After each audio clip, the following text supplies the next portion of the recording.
पिछले वीडियो में हमने 1.2 एक्सरसाइज समाप्त कर लिया था।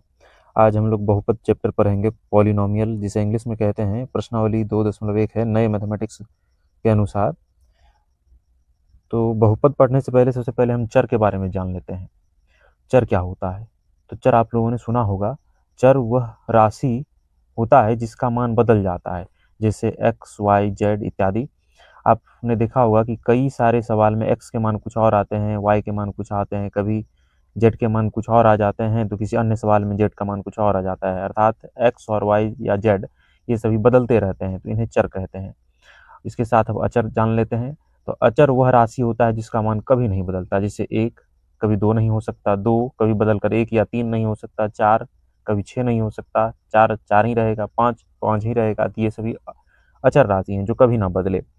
अब इसके बाद हम समझेंगे व्यंजन किसे कहते हैं। व्यंजन या बीजीय व्यंजक, व्यंजक किसे कहते हैं। व्यंजक या बीजीय व्यंजक।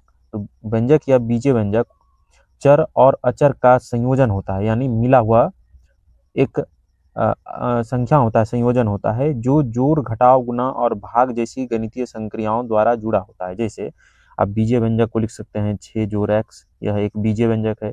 6x² यह भी एक बीजीय व्यंजक है। x का पावर 3 + 4 यह भी एक बीजीय व्यंजक है। तो ये सभी क्या हैं? बीजीय व्यंजक हैं। तो हमने बीजीय व्यंजक भी पढ़ लिया। अब हम लोग पढ़ेंगे बहुपद के बारे में। तो एक चीज समझ लेंगे, जितने भी बहुपद होते हैं ना वो बीजीय व्यंजक होते हैं। जितने भी बहुपद होते हैं वो बीजीय व्यंजक होते हैं, लेकिन सभी व्यंजक या बीजीय व्यंजक बहुपद नहीं होते। क्यों नहीं होते? तो आज आगे समझेंगे। सबसे पहले समझ लेते हैं बहुपद क्या होता है। बहुपद को कैसे पहचाने? बहुपद चर और अचर का से मिलकर बने होते हैं और चर की घात हमेशा पूर्ण संख्या होते हैं। जैसे आप देखेंगे 6x, शून्य से प्रारंभ होने वाली संख्या को पूर्ण संख्या कहते हैं। तो हम पूर्ण संख्या के बारे में जान चुके हैं। अब देखते हैं कि बहुपद क्या होते हैं। तो हमने जैसा कि पढ़ा, यदि किसी भी व्यंजक या बीजीय व्यंजक में चर का घात क्या होना चाहिए? पूर्ण संख्या। जैसे 0, 1, 2, 3, 4, 5 कुछ भी, तो उसे हम कहेंगे उसे कहेंगे बहुपद। अब देख लेते हैं बहुपद कितने प्रकार के होते हैं।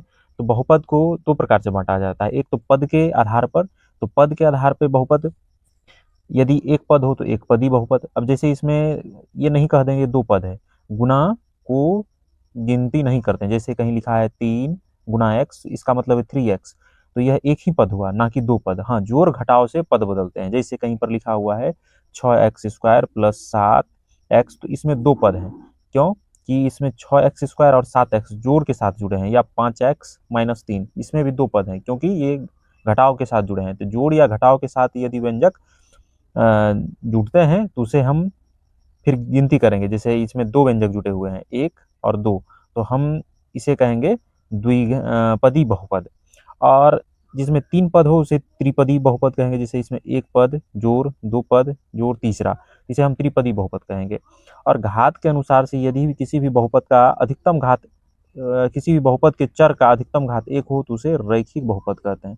क्योंकि यहाँ पे चर का अधिकतम घात एक है तो रैखिक बहुपद। यहाँ चर के अधिकतम घात दो हैं तो इसे हम द्विघात बहुपद कहेंगे। और यहाँ पर चर के अधिकतम घात 3 है तो इसीलिए इसे त्रिघात बहुपद कहेंगे। अब देखते हैं द्विघात बहुपद के व्यापक रूप क्या होते हैं, क्योंकि आगे सवाल में इसका काम आएगा। तो जैसे ax² + bx + c, ये द्विघात बहुपद के व्यापक रूप हैं।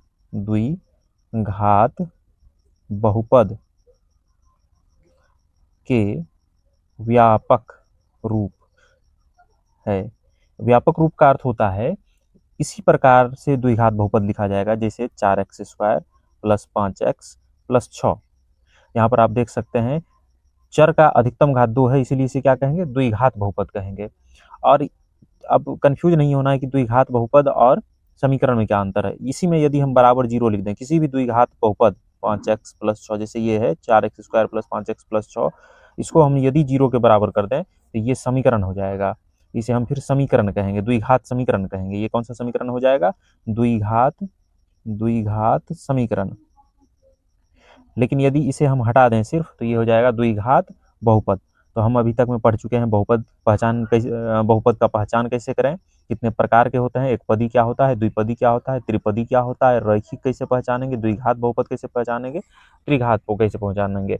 अब आइए देखते हैं एक्सरसाइज 2.1 प्रश्नावली 2.1 जिसमें प्रश्न दिया गया है कि किसी बहुपद px के लिए y बराबर px का ग्राफ नीचे आकृति 2.10 में दिया है। प्रत्येक स्थिति में शून्यकों की संख्या ज्ञात करें। शून्यकों का अर्थ होता है हल या x का मान निकालना या सॉल्यूशन निकालना।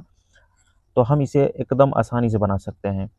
अब यहाँ पर देखेंगे कि एक ग्राफ दिया हुआ है, ये गणित से हमने इस कॉपी में उतार लिया है ताकि आपको समझाया जा सके आसानी से।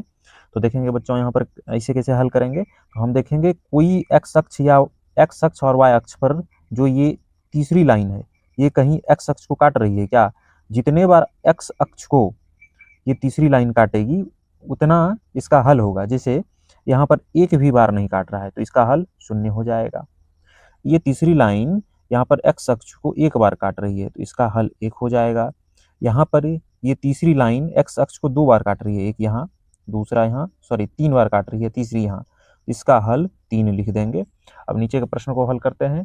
तो यहाँ पर ये तीसरी लाइन x अक्ष को 2 बार काट रही है तो इसका हल 2 लिख देंगे। यहाँ पर यह तीसरी लाइन 1 2 3 4 बार काट रही है तो इसका हल हम 4 लिख देंगे।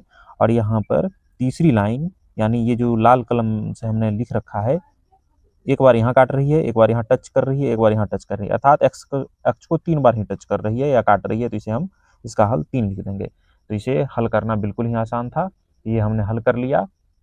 आप भी इसे हल कर सकते हैं। अब अगले वीडियो में अगले एक्सरसाइज को हल करेंगे। अगर वीडियो पसंद आया हो तो लाइक, सब्सक्राइब और शेयर जरूर करें। धन्यवाद।